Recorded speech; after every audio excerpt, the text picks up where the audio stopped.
Next heading डालिए law of conservation of energy. इसी में हम कंजर्वेटिव फोर्स के बारे में भी डिस्कस करेंगे।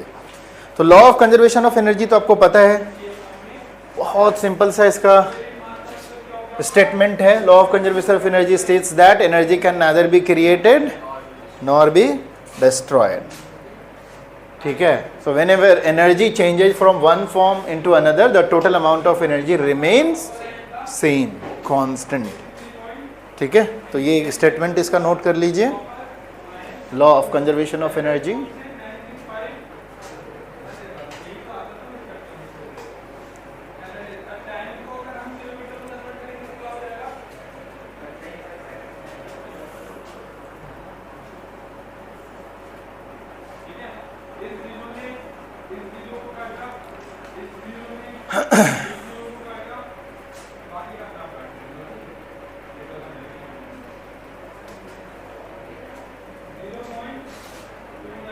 तो एक दो सिचुएशंस के बारे में डिस्कस करेंगे, हालांकि हम लोगों ने डिस्कस करी है बहुत सारे पार्ट इसके बारे में कि कैसे कैसे क्या होता है। तो इसको लिखना नहीं है, बस हम डिस्कस करेंगे। हाँ, ये तो लिखना है। इसके बाद में अभी कुछ चीज़ें आपके सामने रखूँगा, वो सिर्फ हम डिस्कस करेंगे। ये तो स्टेटमेंट है, ये तो आपको याद रखना है। Law of conservation of energy states that energy can neither be created nor destroyed. Energy क्या होता है, सिर्फ एक फॉर्म से दूसरे फॉर्म में कन्वर्ट होता है, but total amount of energy remains constant. ठीक है, क्या है, एक पर्टिकुलर सिचुएशन के बारे में हम लोग अभी भी डिस्कस कर रहे थे। क्या, एक ऑब्जेक्ट को जैसे हम लोग फेंकते हैं तो क्या होता है उसके बारे में बात करते हैं। शुरू में हमने क्या किया, थ्रो किया, सीधा थ्रो कर रहे हैं। कौन सा एनर्जी दिया, काइनेटिक एनर्जी। उसकी वजह से धीरे धीरे धीरे धीरे वो हाइट गेन करता है, तो वो काइनेटिक एनर्जी किस चीज में कन्वर्ट हो रहा है, पोटेंशियल एनर्जी में।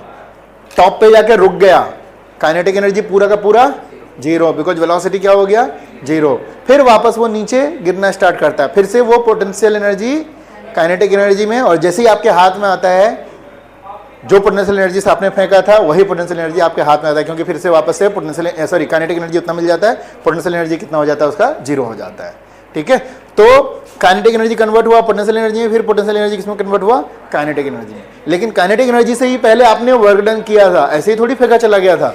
आपने वर्क डन किया, शुरू में एक एनर्जी दिया, वो एनर्जी उसके काइनेटिक एनर्जी में कन्वर्ट हुआ। वेलोसिटी अपने आप तो आया नहीं था, जादू तो था नहीं, है ना। तो वो चीज है, इसी को हम लोग क्या कहेंगे, law of conservation of energy.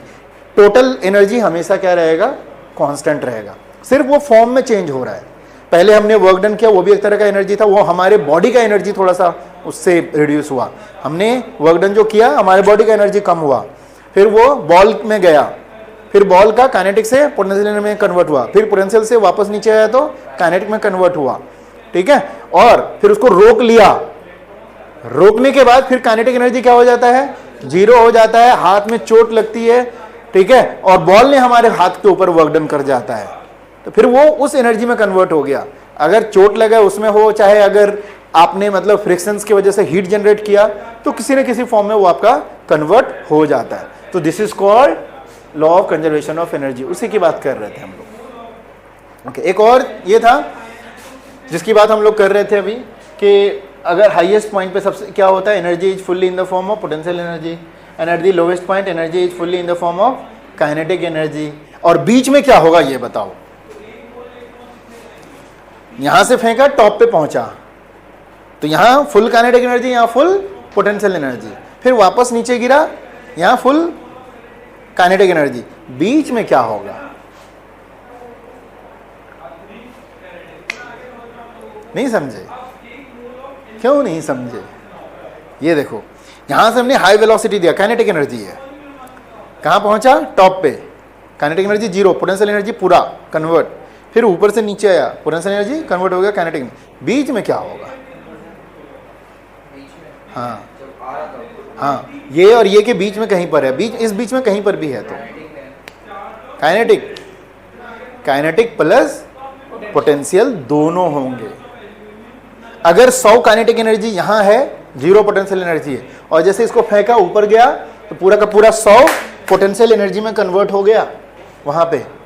फिर 100 नीचे गिरा तो 100 काइनेटिक एनर्जी में कन्वर्ट हो गया। बीच में क्या होगा? बीच में होगा कुछ पार्ट काइनेटिक एनर्जी, कुछ पार्ट पोटेंशियल एनर्जी। कितना हाइट गया, हाइट के हिसाब से पोटेंशियल एनर्जी। मान लो कि 60 पोटेंशियल एनर्जी है तो 40 कहाँ होगा? काइनेटिक एनर्जी, क्योंकि इसके पास मोशन भी तो है। तो बीच में क्या होगा? ये कुछ पार्ट काइनेटिक, कुछ पार्ट पोटेंशियल में होगा। इसका पूरा एक एनालिसिस करेंगे हम लोग अभी आगे चल करके, ठीक है। आगे चलते हैं अभी हम लोग कुछ पॉइंट्स के बारे में। जैसे ये वाला सिचुएशन बताओ, कहाँ पे क्या काइनेटिक है, कहाँ पे क्या पोटेंशियल है। ऐसे होता है ना, बॉब जो आपका लटक रहा होता है। सबसे ज्यादा काइनेटिक एनर्जी कहाँ पे होगा? 3 पोजीशन होते हैं, ये एक्सट्रीम होता है, ये भी एक्सट्रीम होता है, और बीच में मीन पोजीशन बोलते हैं इसको। अब बताओ, मीन पोजीशन पे सबसे ज्यादा क्या होगा? काइनेटिक एनर्जी, वहां पे हाई वेलोसिटी होता है। और एक्सट्रीम पे जाके रुक जाता है क्योंकि वो अपना डायरेक्शन चेंज करता है ना, तो वहां पे क्या होगा? पोटेंशियल एनर्जी, वो हाइट गेन करता है, फिर वापस काइनेटिक एनर्जी, फिर इधर जाके हाइट गेन करता है पोटेंशियल एनर्जी। तो ये पोटेंशियल काइनेटिक हो रहा होता है। This is also one of the example of energy conservation, ठीक है। बीच में ऑफ कोर्स, यस। चलिए अब हम कुछ बात करते हैं कंजर्वेटिव फोर्स का। इसका हेडिंग डालिए। हमने थोड़ा बहुत ऑलरेडी इसका इंट्रो दे दिया है कंजर्वेटिव फोर्स का।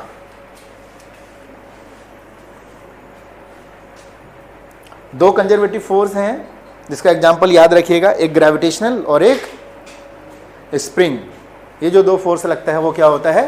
कंजर्वेटिव होता है। तो हमने ऑलरेडी बात करी है कंजर्वेटिव फोर्स के वजह से जो पोटेंशियल एनर्जी एक साइकिल के लिए होता है, जहां से स्टार्ट किया वापस वहीं पे पहुंचा तो क्या हो जाता है? 0 हो जाता है। It doesn't depend on path, उसको सिर्फ इनिशियल पोजीशन और फाइनल पोजीशन से मतलब है, कैसे गया उससे कोई मतलब नहीं है, ठीक है। तो इस सिचुएशन में इक्वेशंस कैसे बनेंगे? तो इक्वेशंस बनाएंगे कि चेंज इन पोटेंशियल एनर्जी कितना हो जाएगा? -f of x into delta x. याद कीजिए अभी भी हमने करा था potential energy is equal to, ये करा था ना, f of x is equal to कितना था? -dv/dx, या फिर इसको कहिए अगर चेंज बड़ा है तो क्या हो जाएगा? Delta v by delta x. Delta x इधर आ गया, f ऑफ x इंटू क्या? Delta x is equal to कितना?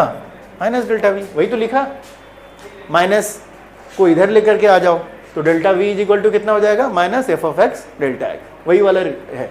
तो अभी जैसा नोट कीजिए, ये वाला हम लोग रिलेशन निकालेंगे काइनेटिक और पोटेंशियल के बीच में भी, और कैसे वर्क एनर्जी थ्योरम को भी ये करता है। ये ग्रीन वाला ऐड किया था, फिर मैंने हटाया था।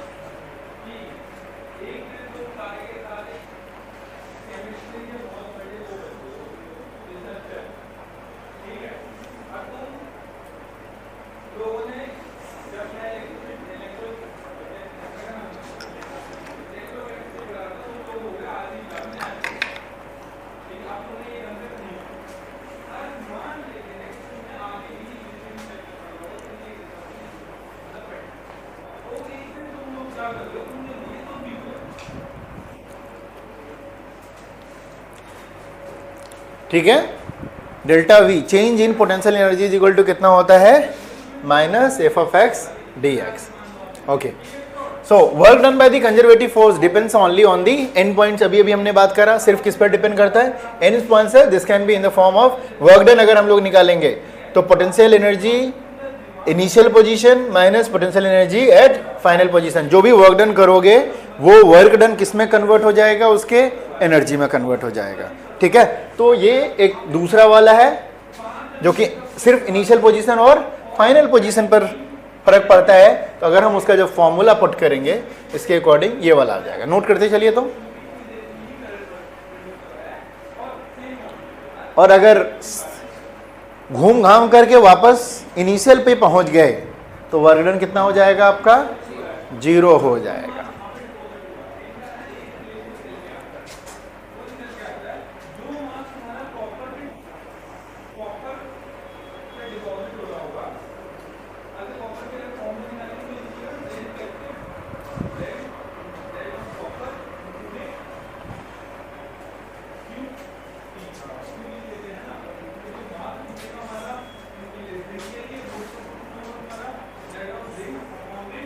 तो ये 3-4 पॉइंट आप थोड़ा याद रखिएगा कंजर्वेटिव का, कि change in potential energy minus F of x D x के बराबर होता है। और जब हम लोग वर्क डन निकालेंगे तो क्या हो जाएगा, initial potential energy minus potential final potential energy, दोनों का डिफरेंस करके निकाल देंगे। और अगर घूम घाम के वापस वहीं पे पहुंच गया तो नेट कितना हो जाएगा आपका, 0 हो जाएगा, अगर इनिशियल पोजीशन और फाइनल पोजीशन सेम है तो।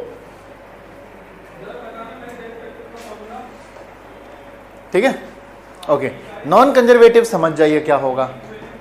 नॉन कंजर्वेटिव पाथ पर डिपेंड करता है, इनिशियल और फाइनल पोजीशन सेम हो सकता है लेकिन वर्क डन तो करना ही पड़ेगा। इसमें ना एग्जाम्पल में सोच रहा था लिखने के लिए, एग्जाम्पल में डाल देना। क्या था, आप डालो gravitational force, gravitational force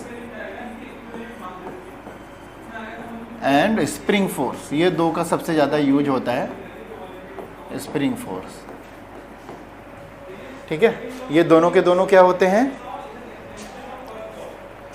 spring में भी क्या होता है, कितना एक्सटेंड किया आपने, कैसे किया उससे कोई मतलब नहीं है, कितना किया उसी से मतलब है, हाफ के x square. Non conservative force तो इसके उल्टा होता है। नॉन कंजर्वेटिव फोर्स किस पर डिपेंड करता है, पाथ पर डिपेंड करता है। अलग अलग रास्ते का क्या होगा, अलग अलग होगा, और राउंड ट्रिप में 0 नहीं होगा। राउंड ट्रिप का मतलब क्लोज्ड पाथ, जहां से स्टार्ट किया वापस वहां पे पहुंच जाएगा, तो वर्क डन 0 नहीं होगा। एग्जाम्पल में क्या है, फ्रिक्शन, फ्रिक्शन फोर्स।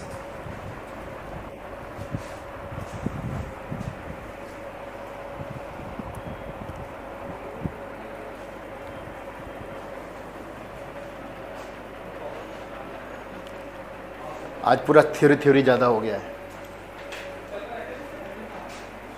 इसमें इतना ही ज़्यादा है, इसके बाद थोड़ा डेरिवेशन और न्यूमेरिकल वाला पार्ट ज़्यादा है, बट इंटरेस्टिंग सब है काफ़ी।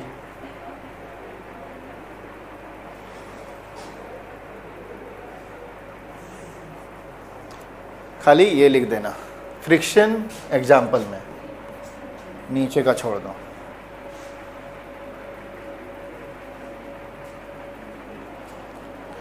क्यों है वो समझना जरूरी है।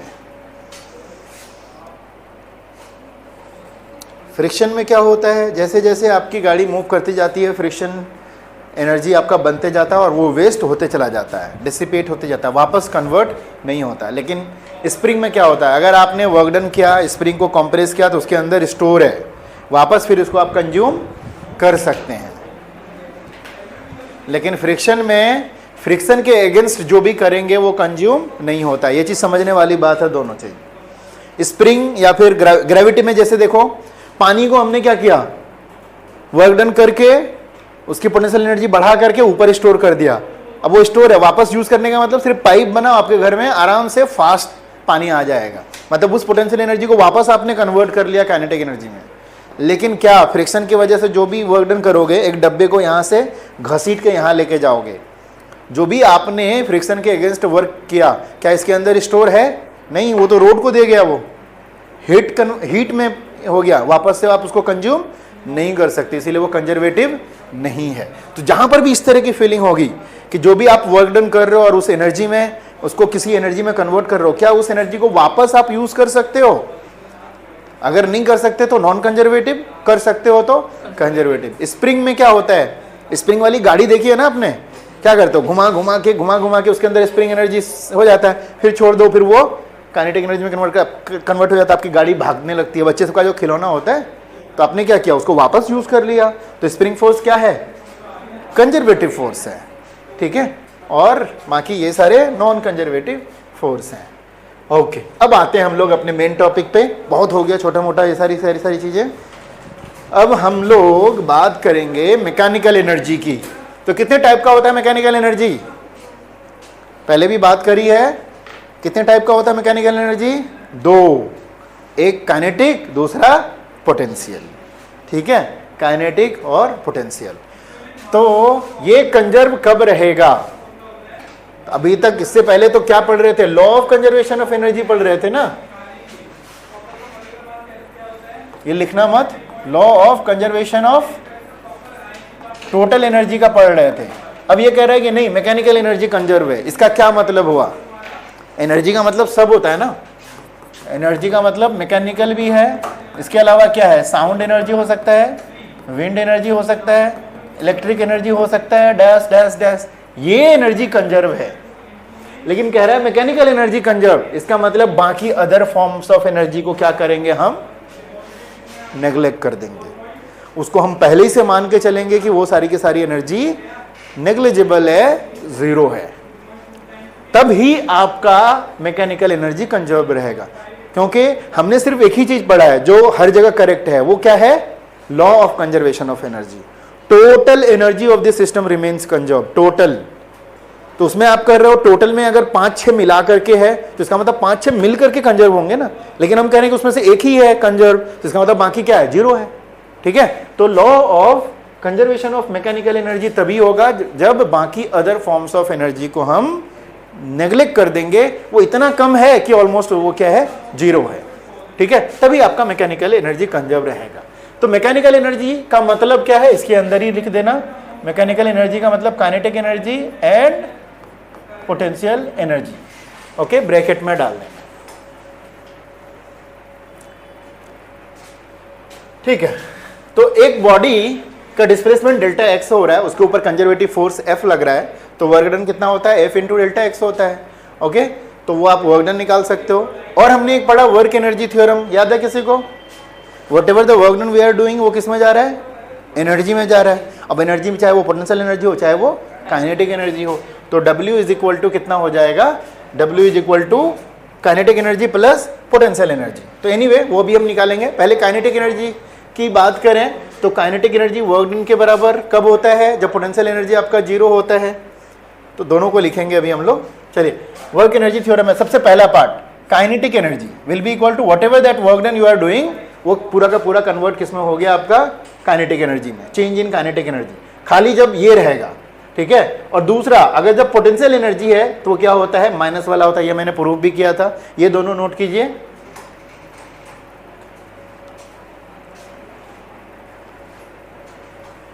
F x D x work done है आपका,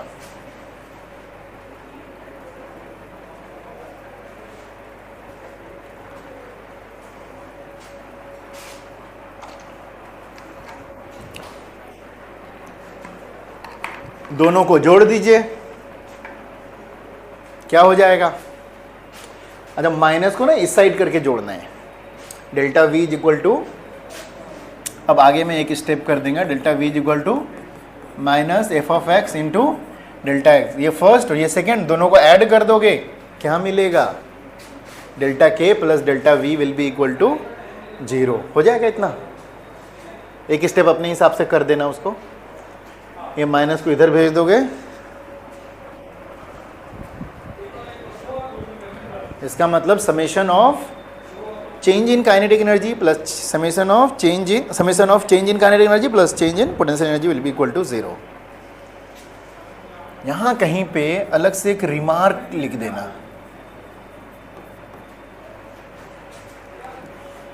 रिमार्क्स में वो चीजें लिखने की जरूरत है when all other forms of energy should be negligible, zero मत लिखना, नेग्लिजिबल लिखना, क्योंकि जीरो तो कभी एक्चुअल में होता नहीं है, गिरेगा तो कुछ ना कुछ आवाज निकलेगा ही।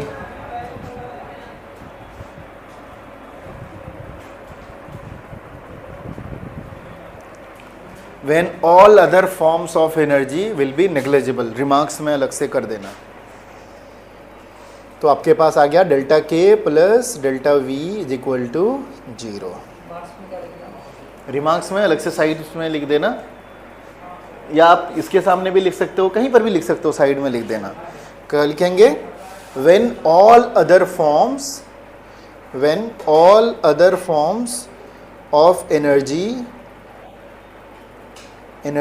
are negligible, when all other forms of energies are negligible. समझ सकते हो ना कौन सी एनर्जी की बात कर रहे हैं, sound energy, electric energy, wind energy, whatever जो भी आपको लग रहा है, हीट एनर्जी वहाँ हो सकता है, टकराएगा तो जहाँ पर भी काइनेटिक होगा तो वो तो जाहिर सी बात है किसी न किसी से टकराएगा। रियलिटी में होगा दूसरा फॉर्म्स ऑफ एनर्जी, लेकिन हम क्या मान करके चल रहे हैं, जीरो। सो फाइनली हमारे पास क्या आ गया, change in kinetic energy plus change in potential energy will be equal to zero. इसका मतलब देखो, अगर काइनेटिक एनर्जी बढ़ रहा है तो पोटेंशियल एनर्जी क्या होगा, कम होगा, और ये अगर कम हो रहा है तो ये क्या होगा, बढ़ेगा। जैसे अभी हमने लिया था ना, टोटल मिला के 100 है, ठीक है, टोटल मिला के अगर 100 है तो ये चेंज हो सकता है 0 से 100, तो इसका मतलब ये 100 से क्या होगा, नीचे जाएगा, बट टोटल चेंज कितना होएगा, 0। टोटल चेंज हमेशा क्या होएगा, 0 होगा। नेट आपका 0 अलग बात है। देखो मैं इसको और इस तरह करने की, समझाने की कोशिश करता हूँ। ये चेंज की बात करता है। टोटल एनर्जी जो है, टोटल एनर्जी मतलब K प्लस P कितना है, 100 है। तो काइनेटिक एनर्जी अगर शुरू में 0 है तो बाद में मैक्सिमम कितना तक जा सकता है, ये 100। और उस वक्त ये K की बात कर रहे हैं। अगर P की बात करें तो K जब 0 है तो कितना होगा, ये 100 होगा, और वो कितना हो जाएगा, 0।